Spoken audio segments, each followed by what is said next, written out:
Hey, welcome back to another episode of Consumer Protection and You with Ryan Lippe. Today, Ryan's going to be talking about reoccurring subscriptions. So stay tuned.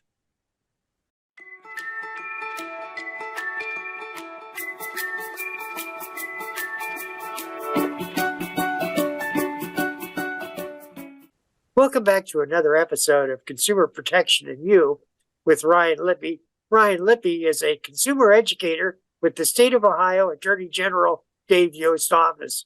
Ryan, truly a great topic that you have today.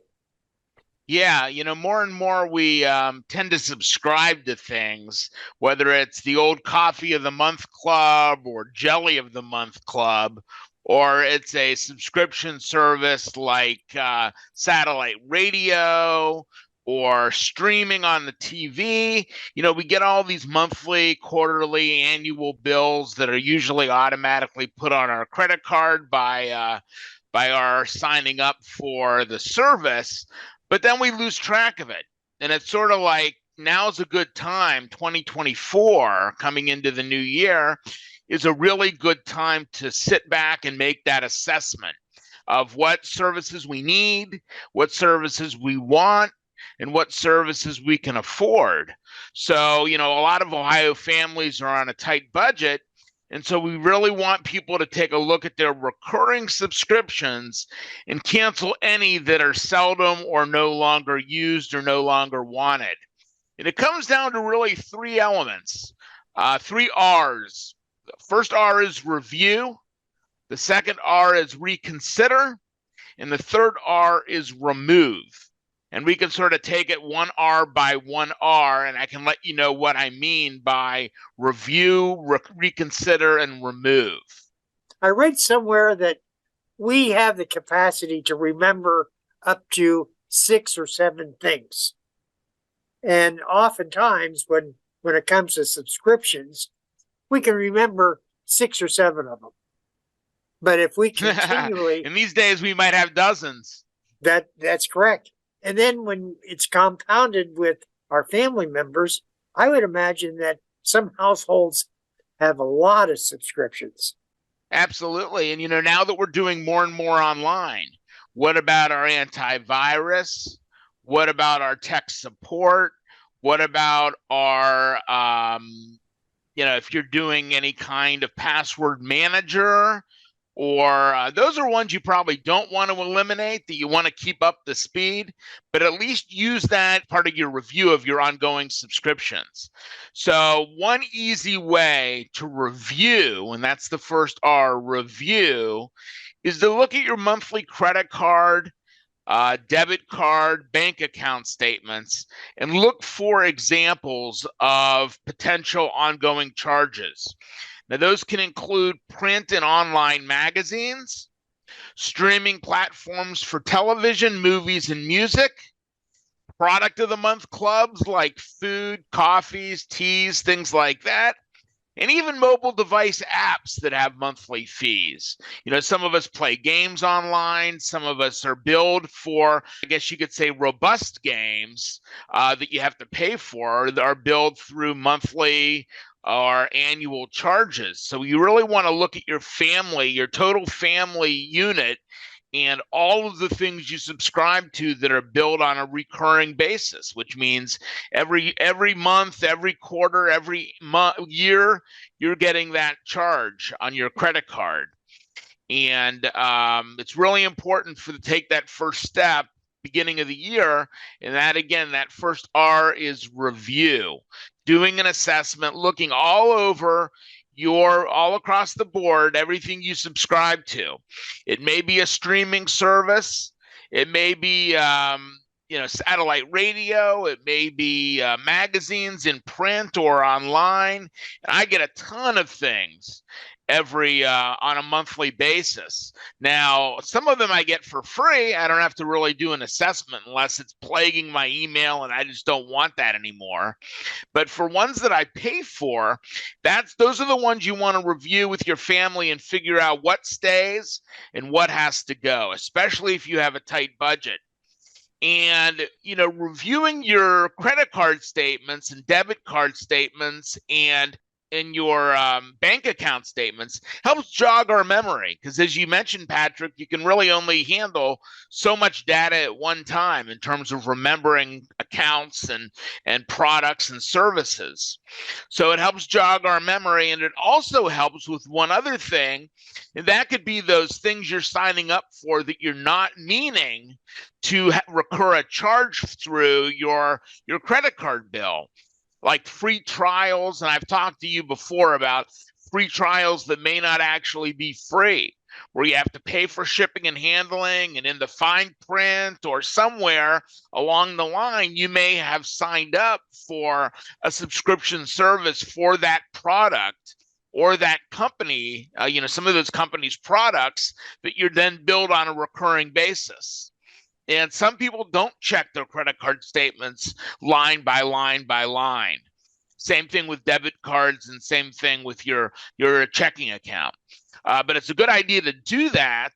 And if you don't, it makes it all the more important to take that review of your ongoing subscriptions as a real key measurement to what you need and what you don't need to pay for in your budget of your family. I found, Ryan, that having an Apple iPhone, you have what is called an Apple Pay, or some kind of easy access pay. And one of the things that I don't do is subscribe to that. And I found that sometimes when you're in an app, you accidentally press something, and then it comes up and it says Apple Pay is not available, so no charge. So one of the things that we do to ourselves, I truly believe, is make it convenient to pay, almost to the point that it's automatic. Well, and there was a time, it was about 2 weeks ago, that I accidentally paid for something that I didn't mean to purchase. I wanted to see how much it would cost with sales tax and shipping and handling, and I just wanted to go to that next screen. Well, little did I know that next screen was confirmation that I had bought the item. So I had to track down the folks. Fortunately, they did have a toll-free customer service number that I could call and say, hey, let me put the brakes on that charge. And that was a recurring subscription. It would have been $7.99 a month. Wow. For like delivery items, like food items that I've used the delivery service before, but this is more a subscription-based product that they also offer. And I was intrigued enough to try to find out the price, but I didn't mean to subscribe, and I clicked it, and then I immediately went into shock mode. And I think my fiance can attest to my shock mode, that I would have subscribed to it if I had not called and had them immediately cancel. So that's just one example of things that we sign up for that we may not even have intended to sign up for. And you're right, Apple Pay, Amazon Pay, Google Pay, those ways of paying for things makes it sometimes all too easy to say yes when you really want to say maybe, or when you really want to hold back and reconsider your purchase. And that's actually our second item. The second R for assessing recurring subscriptions is reconsider. So we went through review, we did our robust review. Now it's time to reconsider. So based on your review, discuss the needs and wants of your household. Identify the products and services you're paying for that you rarely or never use, and consider less expensive options or scaled down versions. And be skeptical of your own decision to sign up in the first place. Ask whether you genuinely need a subscription service, or can you give it up to save money. And obviously, there are sometimes free versions of paid subscriptions, whether it's a game or some other type of software. But sometimes there are free elements that you may be able to live with, but you may not want to pay for the subscription model any longer. So that's just an example where you may want to scale back through your assessment and say, wait a minute, maybe we can live with only the benefits of the free version of that streaming channel or that platform, and we don't need the one that costs money every month. In the heat of the moment, we see something that we really truly believe is important, so we subscribe to it. And then after a while, it sort of gets ignored and we forget about it. I'll give you another example of something that I get on a regular basis, and that is a big sale on magazine subscriptions. They want to, for $2 a year for the first year, they want my credit card number for just a whole bunch of choices of different magazines that I might want to subscribe to. The only catch is that it is $2 the first year, but then they have my credit card number, and I'm agreeing based on that $2 charge in the fine print, I'm agreeing to let them automatically bill my credit card at the full annual rate every year they're on. So it is $2, but if I don't know to cancel and maybe even put a date on my calendar of when I need to call up to cancel, they're going to automatically charge my credit card for that second year and then moving forward every year after that. So that is something somebody may be enticed to subscribe to without necessarily knowing or remembering that they're going to be billed every year after that first year's purchase. Now, is that considered a scam, or we're just not cognizant what they're planning on doing? I think you just need to read the fine print and read everything on the website, all the terms and conditions before you say yes, especially if something is so very attractive that it's probably likely that they want more business out of you. Take that step to call them or to look on their website or to really know what you're signing up for. I would say it's not necessarily a scam unless they're truly not telling you what they're about to do to you in the next year and in forthcoming periods of time. But that doesn't mean that it's necessarily ethical marketing. That's not for me to judge. But the fact is that a lot of different companies and organizations have creative ways to get us get their foot in the door to our wallets and to our billfolds. So we just need to be clear, and I've said this before on the program. We just need to really read everything before we sign up, and we need to think to ourselves skeptically.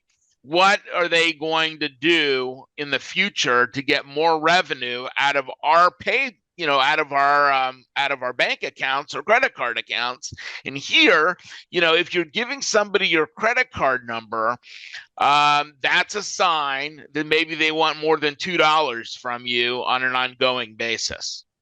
One of the things that I found with credit cards is the fact that you can indicate to them that you want to be notified anytime there is a charge, and that sometimes credit cards will put things in pending for you to dispute maybe 1, 2, or 3 days.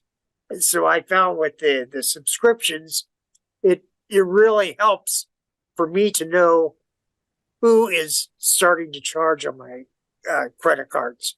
Yeah, and that's sort of putting the power back in your hands by getting notifications from your credit card company when charges occur, or when charges are pending, when they hit your account, and that gives you a heads up on, hey, this is about to happen or this has just happened. Then you can either call the company that's responsible for the charge or call your credit card company to have some type of investigation that could result in getting a charge back on your account, which means they reverse the transaction.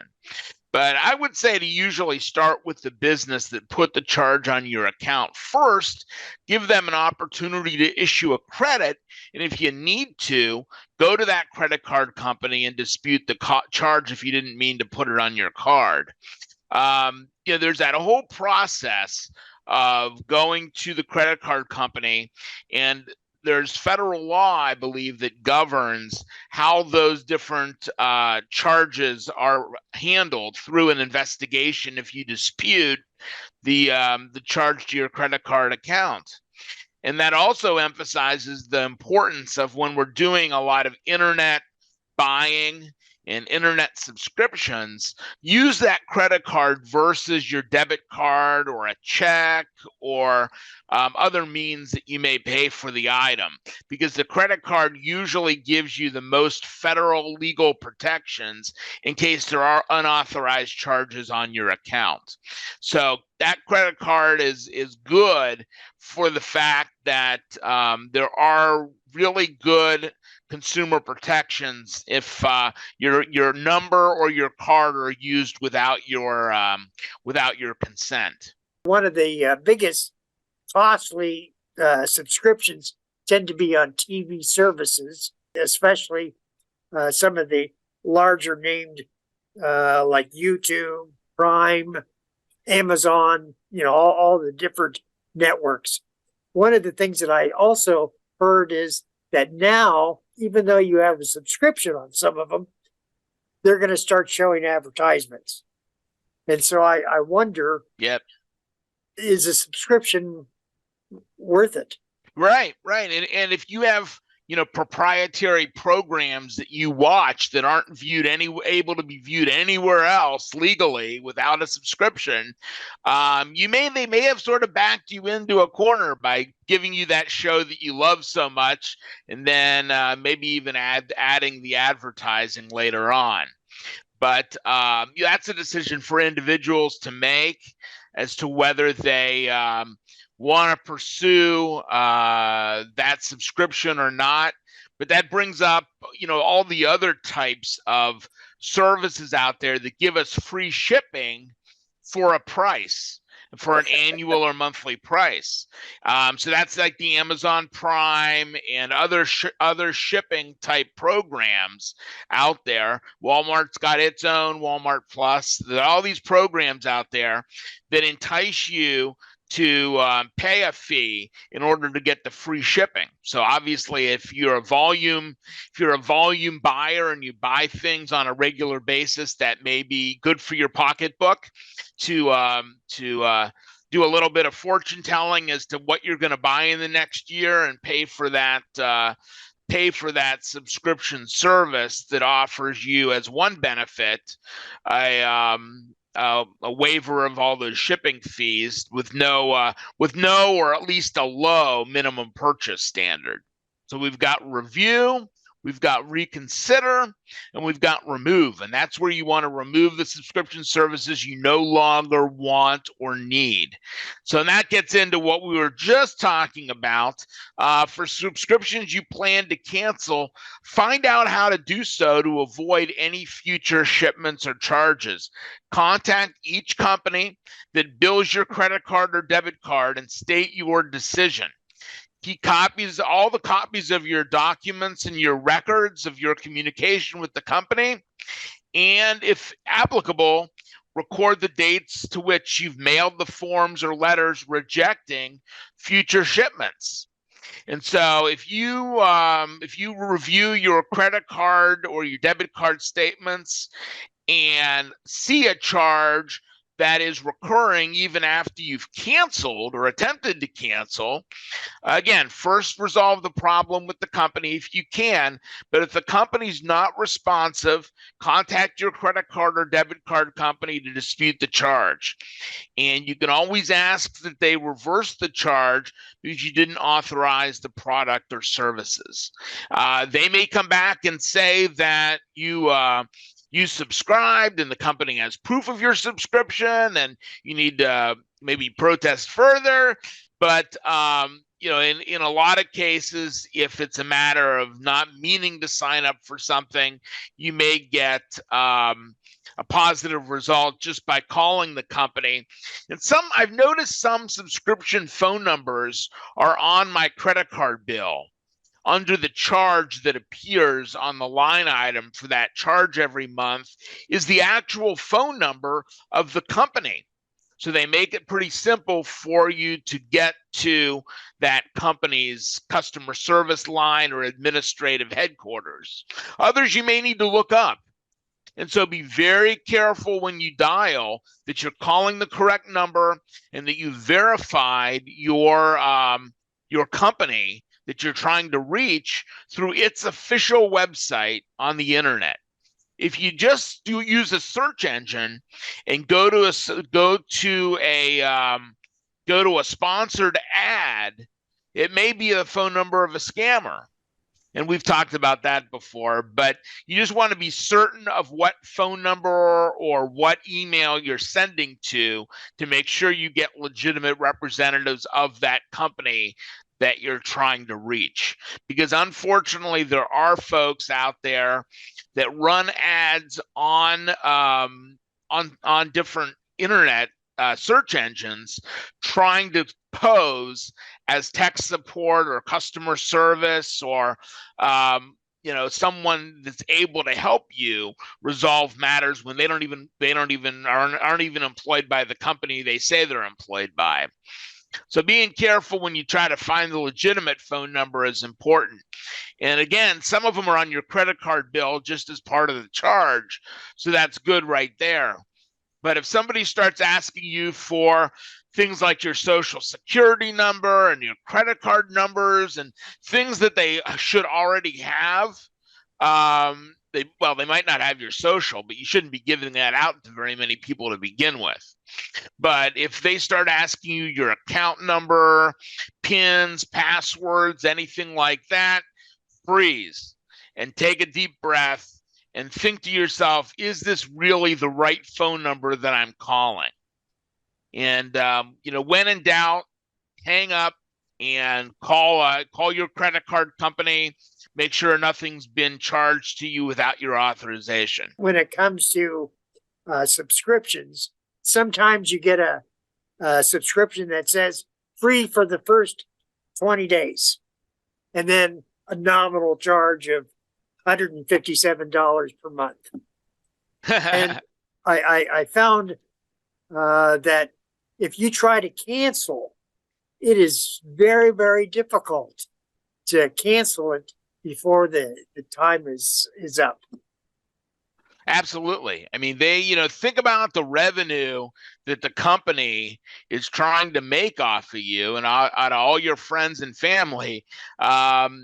They are really at the front end of driving whatever is prompting you to get into that subscription service, and they want to keep you. They want to keep you on the hook for that monthly, quarterly, annual payment.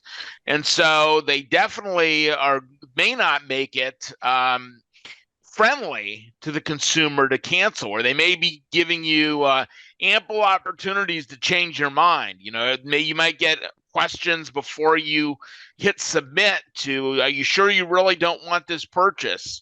Or we've got a better offer for you. Click here for more details.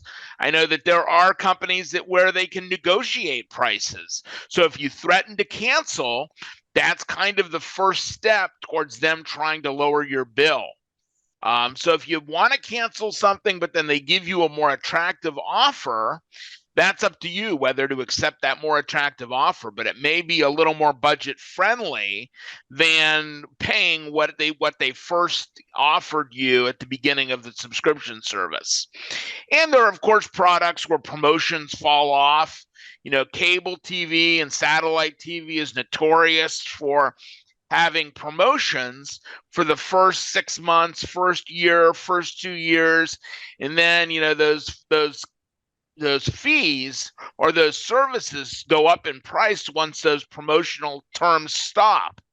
So that is really your up to you to get that date certain that it's going to increase and call them to try to renegotiate if you don't want the standard rate or their retail rate for the service. So, I mean, that happens to me all the time with cable and satellite services where promotions expire, your bill goes up, And then you think, well, why did my bill go up? When you should have put the date on your calendar to remind yourself to call up and renegotiate or figure out whether that's still within your budget.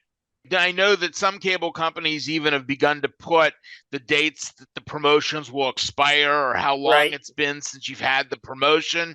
That's good, but as long as you read your bill closely, and some people don't read their bill that close. I just wanted to leave you with our toll-free phone number and website at the Ohio Attorney General's office. If you can't work out something with a company and you want to file a complaint, if you can't work out something and you need help from our office with a credit card or with a transaction that you may have not authorized, or you're just having trouble communicating with the company and can't get a resolution on your own, you can always try our help center. It's 800-282-0515. So that's 800-282-0515, and that's the Ohio Attorney General's Help Center. And our website is www.ohioprotects.org. That's ohioprotects.org. So try to work it out with the company. Try to work it out with the credit card company.